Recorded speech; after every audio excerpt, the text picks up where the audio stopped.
Whether you operate one forklift or thousands, one location or hundreds, the new My Toyota customer portal can help you optimize your operation and material handling equipment.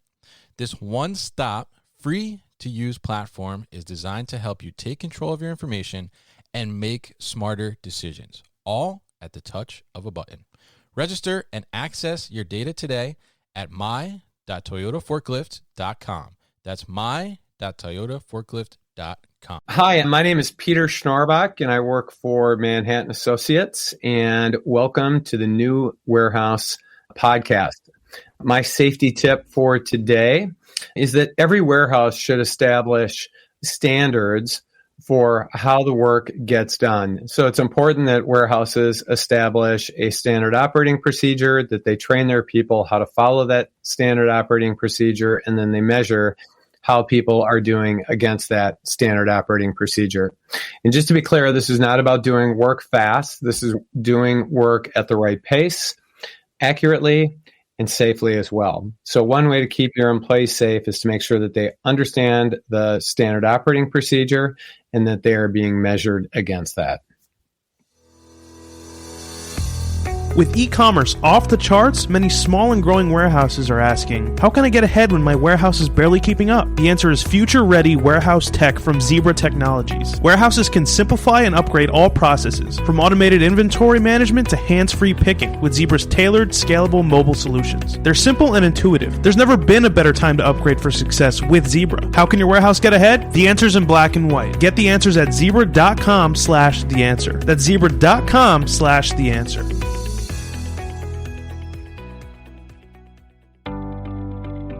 Fulfillment demand continues to skyrocket and outpace available labor. To keep up, warehouse operators are turning to flexible fulfillment solutions like 6 River Systems. Utilizing 6 River Systems' award-winning combination of collaborative robots, artificial intelligence, and operational expertise will make your associates and wall-to-wall fulfillment workflow more efficient. No new infrastructure, no change to warehouse layout, easy to deploy and scale, easy to train and retain associates, all at half the cost of traditional automation. Want to take your fulfillment operation to the next level?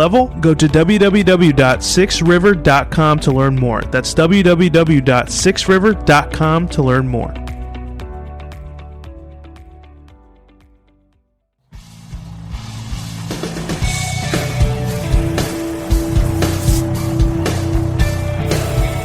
The New Warehouse Podcast, hosted by Kevin Lawton, is your source for insights and ideas from the distribution, transportation, and logistics industry. A new episode every Monday morning brings you the latest from industry experts and thought leaders. And now, here's Kevin.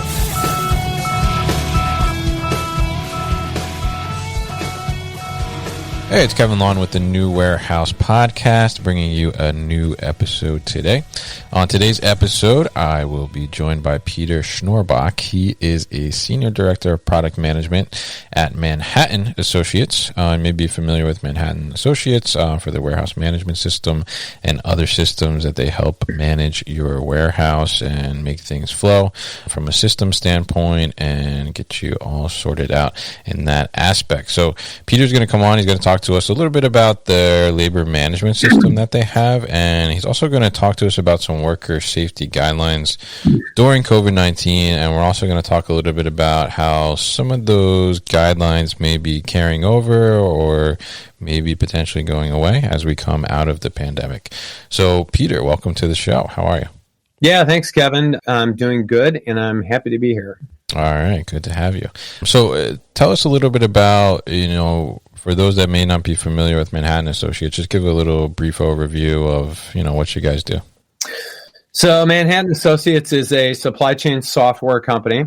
We have 3 different sort of major pillars of products that we sell. Probably the biggest and most prominent is our supply chain suite, which encompasses everything from warehouse management, labor, slotting optimization, business intelligence, and transportation management. We have an inventory optimization suite, which is demand planning, forecasting, and replenishment products. And then we have an omni suite of products, we call it, which are really designed around order management, optimizing where orders are fulfilled from, and then also enabling stores to fulfill out of stores. And then we also had things like point of sale, clienteling, customer service applications as well. So we're a company that serves, all of those different areas. And, we're global. We have about 3,000 employees. We're public. We've been a leader in the Gartner Magic Quadrant for years. So yeah, just a good company to be with. Definitely. And I've used Manhattan myself in my career a couple times, and very robust system for sure. So tell us a little bit about, because you're on the product management side, but you're focused somewhat on the labor management system. So tell us a little bit about the labor management system that Manhattan offers. Yeah, sure. So, labor management is really sort of a complementary application to the warehouse management system. Mm-hmm. And so the warehouse management system, for those who don't know, is the system that creates the work within the warehouse. It takes all of the orders that have to be processed in a given day, and then it breaks it down into chunks of work, and then it creates tasks, and the employees in the warehouse go and perform those tasks. For example, picking, loading, unloading, packing, sorting, all of those different things. That's all, managed and directed by the warehouse management system. So labor is essentially a complementary app that we sort of integrate with warehouse management. And the purpose of labor is to measure how long it's taking to do the work. And most companies, most of the customers that we deal with, will establish some kind of a standard for performing the work. So right. What's the right way to travel down an aisle? What's the right way to grab a particular piece of inventory? What's the appropriate way to build a pallet? Or things like that. So we sit on the back of the warehouse management system and we measure how people are doing. And it's not just about making the workforce move fast. It's about making the workforce move at the appropriate pace that will ensure both safety and accuracy, as well as getting the job done. Definitely, yeah, and it's a great way to measure productivity and performance as well. And you just like you said, create those standards and have some understanding, I think, both on the management side and also the employee side as well of the level of expectation. So, during the pandemic, why have labor management systems become more important, and how have they carried importance throughout the pandemic? Well, when the pandemic first started, we sat down with our labor product council and we talked to people about, what were they doing differently as a result of the pandemic. And what we found is that people were doing things dramatically differently, right? They had to bring everybody into their warehouses.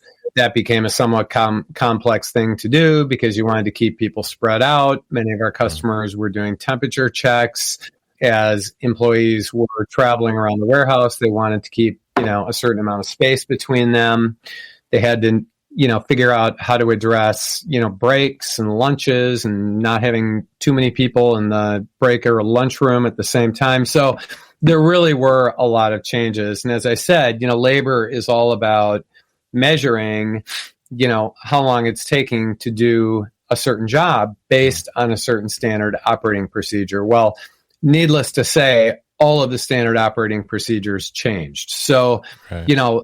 A lot of our customers were able to sort of dial back, what they were expecting their employees to do, and they could use labor now to measure them to sort of that new standard, right? The standard that required them to, leave more space between them and, the next person in the aisle, and to, take a little longer to get to the lunchroom so that they, weren't standing in a big pile of people, and, just things like that, giving them more time to, get into the warehouse because they had to have a temperature check and things like that. So I think labor actually played an important role in helping people, they could use labor to understand, what the change in productivity was going to be, but they could also, use it to sort of enforce that people are actually following the standard operating procedures as well.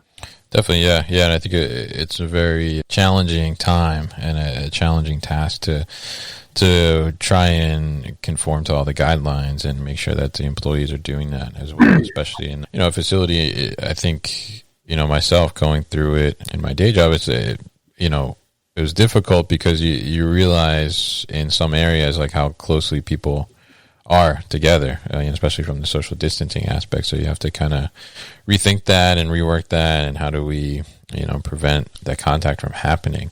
So you guys put together a pretty interesting set of worker safety guidelines during COVID-19, which you're going to share on the blog as well at thenewwarehouse.com. So I wanted to talk to you a little bit about them, and I think I'm interested in the perspective of them. I think we're going to focus in on a couple that are kind of around the labor side of things and kind of moving that around. And I'm interested in your perspective on them, of not only, I guess, implementation, but also which ones you think will kind of stick and remain as we head towards some type of normalcy and maybe away from the risk of exposure and pandemic. So the first one I want to touch on is this rotating workforces. So can you kind of explain what that means and how do you go about implementing something like that? We'll be back after a quick break. You hear a lot about supply chains these days, because if the past couple years have taught us anything, it's that an efficient, well-managed supply chain is absolutely critical to keeping businesses successful and consumers happy. I'm Will Haywood, and I host a podcast called All Business, No Boundaries, where we talk about supply chains, how they work, what happens when they don't, and the innovations that are redefining what's possible in the world of logistics. Join me for insightful interviews with thought leaders and industry experts. We discuss how optimizing supply chains can break down the barriers that are holding businesses back. That's All Business, No Boundaries by DHL Supply Chain. Listen and subscribe wherever you get your podcasts.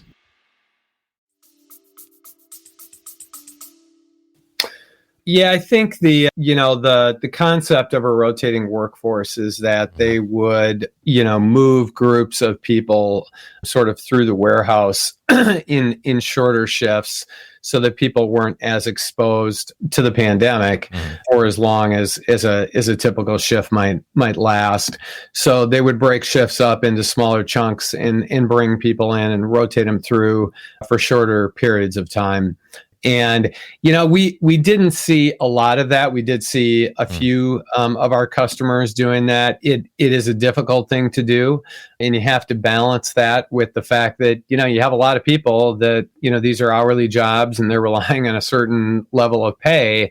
So, they want to be safe and they want to be healthy, but they also, need to make a living. So doing this kind of a thing, it sort of checks the safety and health part of this, but isn't as popular with the employees in terms of getting paid.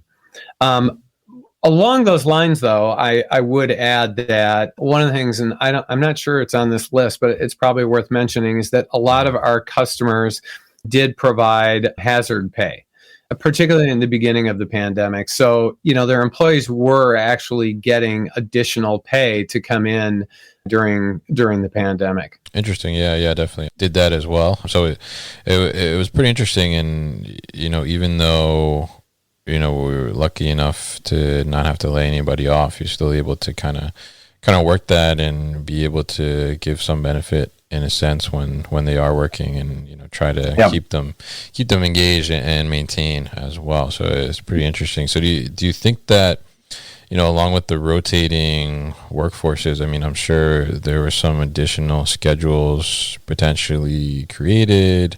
Do you think that operations will stick to those new schedules, or do you think that it'll kind of go back to like a regular timing? I think that will probably go back to the regular timing. I think that, at some point the warehouses will get back to, full capacity in terms of the number of the employees that they have in there. One of the things, particularly with a lot of our retail customers, the big e-com customers, a lot of their warehouses, I'm sure you're aware of this, Kevin, but, their warehouses are built for big peak periods, right? Where they go through a massive surge during, for example, the holiday season. So a lot of these warehouses are kind of, aside from the holiday season, are running at less than full capacity. So, there is some extra room. However, the other thing that we saw happen during the pandemic was that so much of the business of a lot of these companies swung from, traditional retail to e-com, that their e-com warehouses were running at peak, even though there was no holiday peak going on. And so, and that was challenging, right? How do we shift all these people and all this work over to these other warehouses? But I guess the point is that many of our customers, their warehouses, really most of the year, have a lot of excess capacity. So they have the sort of the luxury of spreading people out. But on the other hand, we did see a lot of warehouses that went through just sort of a surge just because of the e-com. But I think that, something like this, I think will return to normal as quickly as it can. And I think to a certain extent, they've already started doing that. I think that as the pandemic went on, people became more confident in masks. I think we all just became a lot smarter about the way we did things. So we kind of knew, what needed to be done and what didn't need to be done. Social distancing, I think, is very important, but I do think they're going to get back to, regular capacity as quickly as they can. And now a quick break to hear from our sponsor, Supply Chain Mavens. The past year has been full of fascinating and complex supply chain news, from shortages and forecasting challenges to issues with COVID-19 test components, to the never-before-seen speed to market of the vaccine. In the past year, logistics and supply chain professionals like you have been nothing short of miracle workers. Supply Chain Mavens helps your team to continuously improve by developing tailored training solutions to enhance your team's competencies so they can successfully work across all aspects of supply chain. They offer exam preparation for the coveted APICS, certified in logistics, transportation, and distribution designation, as well as education in topics across the supply chain. Visit them at supplychainmavens.net/new warehouse to learn how they can help you advance your team's performance. That's supplychainmavens.net/new warehouse. Now back to the show. So along with, rotating workforces, one of the other things in the list is that kind of goes, it's similar. Rotation is the staggering of schedules and breaks. And I'm actually curious on schedules and breaks when it comes to productivity and the labor management side of things. Have you ever looked at, is there a difference in productivity if breaks are staggered or versus like everyone going on break at the same time? Yeah, that's a great question. I mean, no, the answer is no. We haven't looked at that, whether, one, mode is better than the other. We do find that, a lot of the large warehouses that are, have a lot of associates in them do tend to use staggered breaks already because they can't fit everybody into the break rooms all at a single time anyways. So they do tend to spread the breaks out a little bit. I think that, the pandemic showed, customers doing it much more significantly than they had done it in the past. We had customers that basically removed chairs, for example, from the break room. They removed chairs from the lunchroom so that you couldn't put more than like two people at a table, sort of a forced social distancing kind of a thing. So I don't think the staggered breaks is that unusual. I think they did it much more frequently than they would have done it in the past. So I think that's something that'll probably stick. That's something that I think we will see. And, I think they'll put the chairs back though. So at least people have a place to sit. Yeah, definitely. Okay. Yeah. Interesting. Yeah. I was curious about that because, I've always kind of wondered because, there's different break times, different shifts and things like that, but sometimes overlaps and, I'm wondering if there's a productivity increase or reduction by having everybody go at the same time or having everybody go at different times. So just curious on that. The other thing I'm interested in hearing about from you is it says use mobile apps that can be installed on personal devices. What type of mobile apps do you mean there?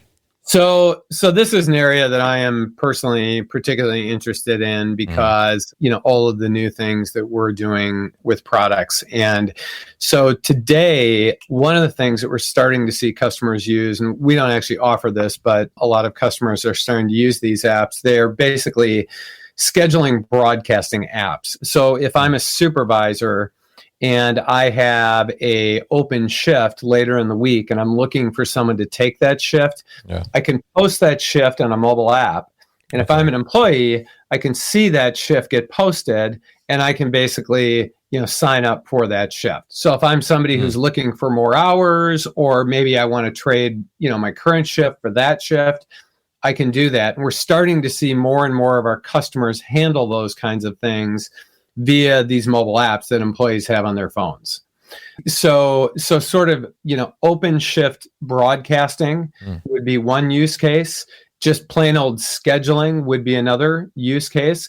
And part of the reason these are becoming popular, these have actually been around in retail stores for a while. In a retail store is a highly part-time kind of an environment, whereas warehouses tend to be full-time. But what's happening with warehouses is because of the volatility of demand, what they're trying to do is they're trying to look, 3, 5, 7 days out to look at how many people do I need next week. Right. And if they are predicting that they don't have the work to keep everybody busy, then they want to allow people to take voluntary time off. Or alternatively, if they have a lot of work and they feel like they don't have enough people, then they want to make, openings available to other people to grab those openings on the shift. And the best way to do that is through these mobile apps.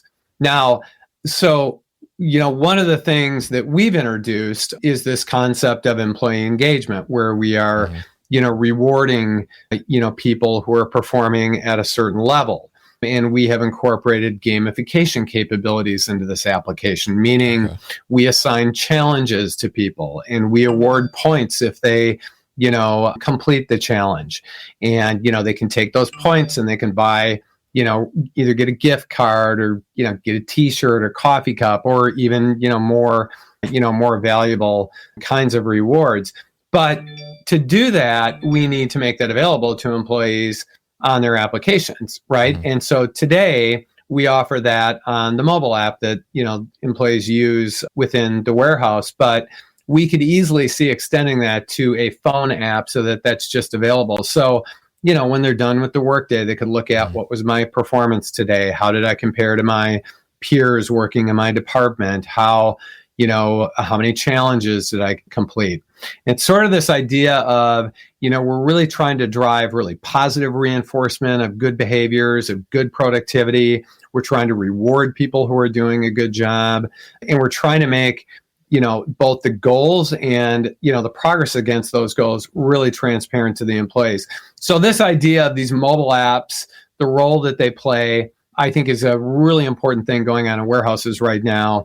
Definitely it's important for us, but we're already starting to see a lot of that emerge way beyond the pandemic. Yeah, it's very interesting. And I like the idea of, incorporating the mobile device because it's such a ubiquitous thing in everybody's life now, right? And in society. Right. So it makes total sense, and it's a great way to communicate with the employees. So the broadcast, I think you call it the broadcast scheduling app. Do you have like one that you like or something? I haven't heard of that before. There's two companies that have been mentioned by Gartner in their kind of broader workforce management report. One is a company called Shift, SHYFT. Okay. It's a good company. They got a great application. Another one is a company called WorkJam. Another one. So they're smaller companies. They integrate with all of the major time and attendance systems, all of the major scheduling systems. But those would be two examples. Oh, okay. Interesting. Very cool. So, and then you mentioned too that the labor management system and the gamification that you're doing through Manhattan, that's also available on mobile? That is available on mobile. Yep. Yeah. And so what happens is when an employee signs on to do work, they'll get a dashboard that will show them, what their performance was for, so far for the day, what their utilization is. We have we call them toast messages. They're little messages that will drop down and say, hey, you're doing a great job. Keep up the good work. Or it might say, hey, you're not quite at goal. Try to get moving, kind of a thing. And then, we can configure and assign challenges. The challenges have points associated with them, and an employee can see how many points they've earned. And then, they can cash those points in for rewards. Interesting. Very cool. So, Yeah. it's really interesting too. You're talking about the employee engagement. So, I want to wrap up by talking about the last thing you have on the list here, which I think goes hand in hand a bit, is creating an open and honest channel of communication. So, what does that mean to you or Manhattan, and how do you kind of allow that to happen or make that happen?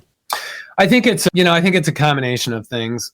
And I think that the way we approach it is that, by providing transparency to goals and progress on a mobile app through our employee engagement capabilities, that's one way to do it. I mean, if you want people to perform at a certain level, then tell them what you want them to do and tell them how they're doing, right? And the best way to do that is on a mobile app. Now, we're not trying to replace the face-to-face communication that associates have with their supervisors, because we think that's really important.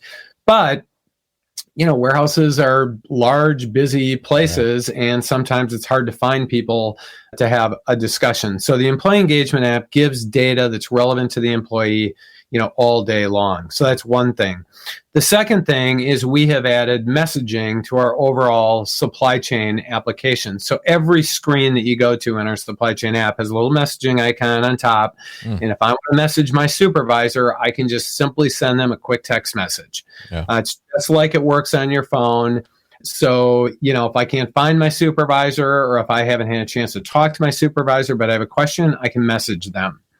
And then lastly, the face-to-face is very, very important. And so, we've enabled a lot of mobile capabilities through iPads and things like that for supervisors, so that if I'm going to come and talk to you about your performance or, whatever, I've got all of your personal information. I've got an application that's got your picture, tells me what your productivity is, tells me, how you've been doing over the last week or two. So I've got all of the information that I need, to sit down and really have a discussion with you.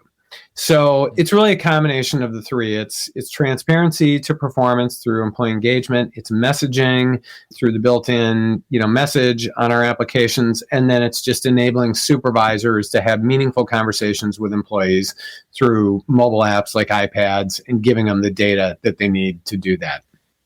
Definitely very interesting. And I love the messaging feature that you mentioned there, because, a warehouse manager myself, it's, spend a ton of time walking around the warehouse. Spend a ton of time walking around the warehouse looking for certain individuals.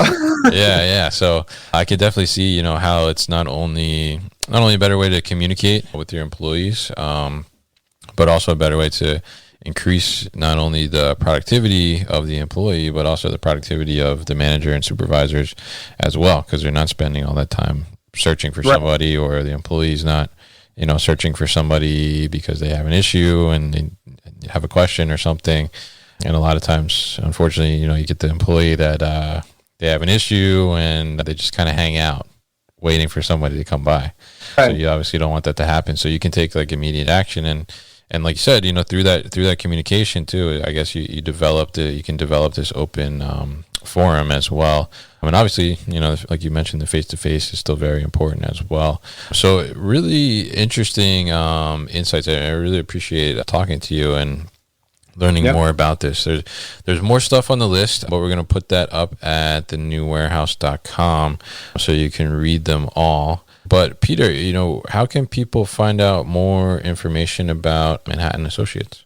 Well, I mean, anybody is welcome to contact me anytime they like. I'm on LinkedIn under Peter Schnorbach. www.manh.com is our company's website.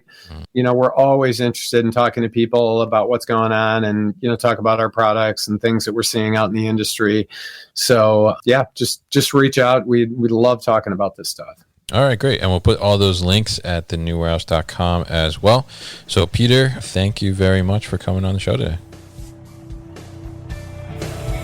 You've been listening to the New Warehouse Podcast with Kevin Lawton. Subscribe and check us out online at thenewwarehouse.com.